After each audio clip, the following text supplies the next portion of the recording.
magnificent mathematicians. This is Mrs. Guthrie. Let's talk about numbers. So I have a young friend who just finished at the University of Washington with a degree in mathematics, and he just got hired by Google.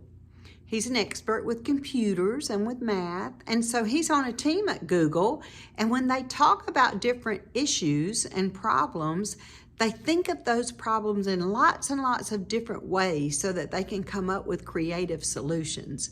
So that's why we want to think about numbers in lots of different ways. So I have the number 5 up here, and then I made 5 ones. If you can remember from when you were in the classroom, your teacher had ones and tens and 100 blocks, and those were really easy to work with. So always think about those little ones. They're usually yellow. We can write the word 5. We can make an addition statement for 5, 2 plus 3. We can do 5 tallies. We can use a 10 frame and color in 5. We can say 7 minus 2 is 5, so make a subtraction fact. We could think about a die, 1 die, 2 dice, and we could draw 5. We could draw 2 dice and put 2 on one and 3 on the other. We could make a set of something, so a group of 5 things, and then we can think about our fingers. Our fingers are great for math, so we can think about 5 in lots of different ways. I'm not going to stop my video. I'm going to keep going because we're going to talk about something else now, and that's using a 10 frame for addition. Guys are really getting great at addition. So now imagine back in the caveman days when people were just learning to talk and learning to do math, and how did they show each other that I have 2 and I want 1 more?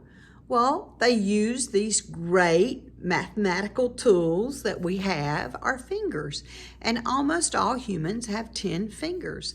So eventually our number system developed into a 10-based system, and that is great news for us because we're so used to having our 10 fingers that it's easy for us to think of math in tens. So I'm going to draw some 10 frames, and we're going to look at some double-digit addition. So let's say I have 15, and I want to add 2. That's my equals bar.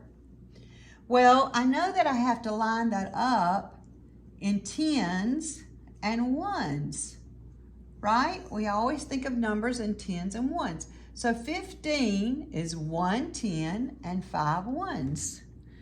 And 2 is no 10s and 2 ones. And I don't need to write that 0 there. I just know that there are no 10s. Okay, so now let's think about this in a 10 frame. So if I'm going to make 15, and here's my 10 frame, we divide it into 5 because we have 5 fingers on each hand. So 15 would be 1 whole 10 frame and then 5 more on another 10 frame. Now, these aren't perfect because they're my quick drawing. So then I want to add 2 more. So I can take another color and add 2 more. And then I can see that I have 10, 5, 6, 7. So I've shown 2 ways of thinking about this. I can add my ones, that's 7, and add my tens, 1 and 0 is 1. So 15 plus 2 is 17. So really thinking about how to show your numbers in 10 frames. Let's do another one. You know, Mrs. Guthrie puts down her eraser and then I don't know where it is. Okay, so we're going to do another one.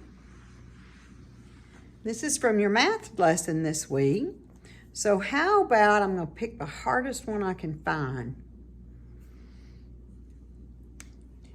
14 plus 5.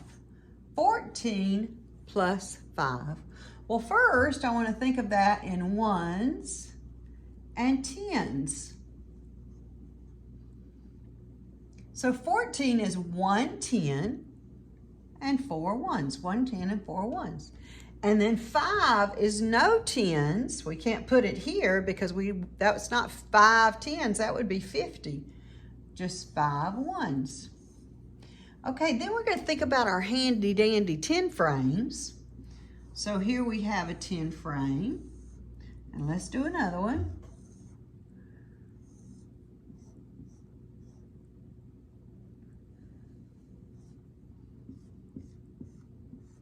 Okay, so you just make a box and a line across and then 4 lines.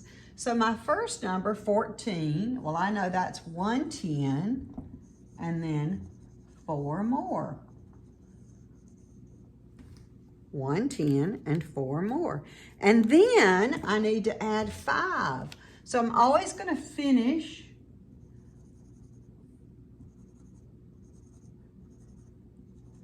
that row. Look! Well, I know that 1 less than 10 is 9. So this is 19. 4 and 5 is 9. 1 and 0 is 1. So my answer here is 19. 14 plus 5 is 19.